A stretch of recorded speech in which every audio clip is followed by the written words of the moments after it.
দুই বান্ধবী ঘুরতে যেয়ে এমন কি কাহিনী হলো যে আমাকে ছদ্মবেশ নিতেই হলো। পুরো ভিডিওটা দেখতে থাকেন, তাহলে অবশ্যই সবাই বুঝতে পারবেন কেন আমি এরকম নাক মুখ চোখ ঢেকে বান্ধবীর সাথে ঘুরলাম।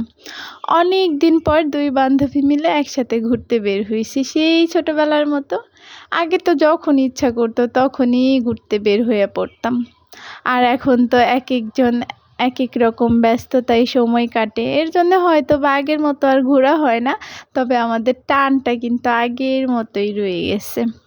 তো বান্ধবী আর আমি গল্প করতে করতে অটোতে উঠে পড়লাম।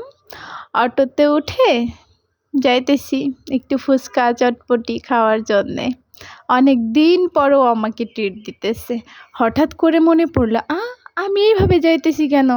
আমাকে তো ছদ্মবেশ নিতে হবে, কারণ অনেক অনেক মানুষ আছে যারা কিনা আমাকে দেখলে তাদের গায়ে আগুন ধরে যাবে, জ্বালা পোড়া শুরু হয়ে যাবে।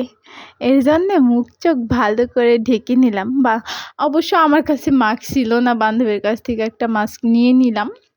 নিয়ে সুন্দর করে মুখ চোখ ঢাকার পর বলতেছি, দেখ তো আমারে চেনা যায় নাকি? ও বলতেছে না, ঠিক আছে। বলতে বলতে আমরা শাহরেল পৌঁছায় গেলাম। এখন বান্ধবী ভাড়া দিতেছে, ভাড়া দিতে যায় দেখে বান্ধবীর অরিজিনাল পার্সে টাকা নাই, গোপন পার্সে টাকা আছে। বান্ধবী তার গোপন পার্স থেকে ভাড়াটা দিয়ে নিল। পরে আমরা নেমে চলে গেলাম একটা মার্কেটের মধ্যে। মার্কেটে গিয়ে দেখি কিছু কিছু যে রোমান্টিক ভাইয়েরা আছে, তারা দোকানগুলো বন্ধ করে বউ বাচ্চা নিয়ে হয়তো বা ঘুরতে গেছে। আর ভাই আপনারা কেমন, হ্যাঁ, যারা দোকান খুলে বসে আছেন একটু রোমান্টিক হইতে পারেন না অন্য দোকানদারদের মতো?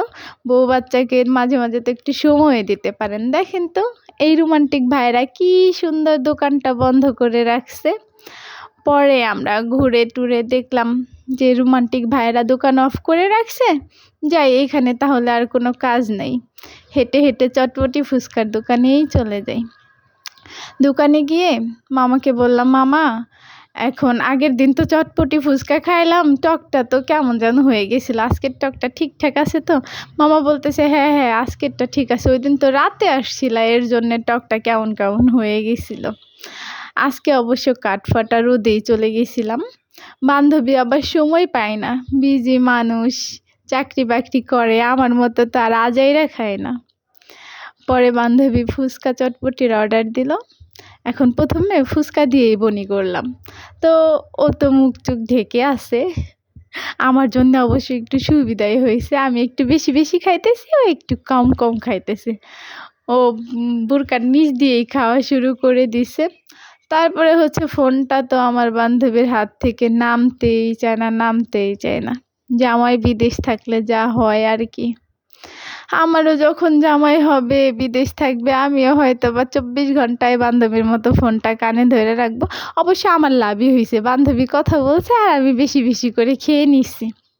চটপটি ফুচকা খাওয়ার পর আমাদের চটপটি চলে আসছে। চটপটিটা দেখেই তো ক্ষুধা লেগে গেছে, অনেক মজা হয়েছিল। মুখে দেওয়ার সাথে সাথে দেখি যে কি পরিমাণ গরম, আমি তো বুঝতেই পারি নাই। আমার মুখটা পুড়ে যাইতেছিল, মানে অনেক গরম আছিল। চুলা থেকে নামাই দিছে তো। বান্ধবী বলতেছিল, ক্যামেরাটা একটু অফ কর না, আমিও একটু খাই। আমি বলতেছি, তোর খাইতে হবে না, তুই শুধু আমার খাওয়া দেখ, তাহলেই তোর পেট ভরে যাবে, আর সাথে তোর জামাইয়ের সাথে কথা বল। তো এই কথা বলে খাইতেছিলাম। আবার ভাইবেন না যে সত্যি সত্যি আমি একা একা 2 প্লেট খাইয়া সাবার করে দিচ্ছি। বান্ধবী কিন্তু ক্যামেরার আড়ালে সবটা চেটেপুটে খাইছে। আমরা চটপটি খাইতেছিলাম আর ছোটোবেলার গল্প করতেছিলাম। যখন স্কুলে পড়তাম তখন প্রত্যেক বছর মেলা মিলতো সীতাবাড়ির। মেলায় যেয়ে যখন চটপটি খাইতে বসতাম, একজনের পর একজন শুধু টক চাইতেই থাকতো, টক চাইতেই থাকতো, এরকম মানে টক দিয়ে পুরা পাতলা করে ফেলতাম চটপটিটারে। তারপরেও যে কি মজা লাগতো সেটা আসলে বলে বোঝানো সম্ভব না। এখন টক ছাড়া কিংবা মিডিয়াম টক দিয়েও যদি খাই এত মজা লাগে না, তখন ওই টক দিয়ে পাতলা করে যেই মজাটা লাগতো। তারপর আমাদের চটপটি খাওয়া শেষ হলো। বান্ধবী বলতেছে, কি ব্যাপার, কেমন লাগলো ট্রিটটা? আমি বললাম, বান্ধবী ভালোই তো লাগলো, এখন যদি একটু ঠান্ডা ঠান্ডা খাওয়া আসে তাহলে আরেকটু ভালো লাগবো। এখন বান্ধবী বলতেছে, চল চল বলে নিয়ে আসলো আইসক্রিমের দোকানে। আমি বললাম, আমি ক্ষীর ফ্লেভারেরটা খাবো। বললো, আচ্ছা ঠিক আছে, ক্ষীর ফ্লেভারেরটাই খা, আমি তাহলে কোন খাই। তারপরে আমরা এতক্ষণ গরম গরম চটপটি খেয়ে এখন চলে আসলাম ঠান্ডা হওয়ার জন্যে। ভাবলাম আইসক্রিম খেয়ে একটু ঝালটাও কমবে, গরমটাও কমবে। তারপরে বসে পড়লাম আইসক্রিম খাওয়ার জন্যে। এই পর্যন্তই বান্ধবীর সাথে আজকের ঘোরাঘুরি ছিল।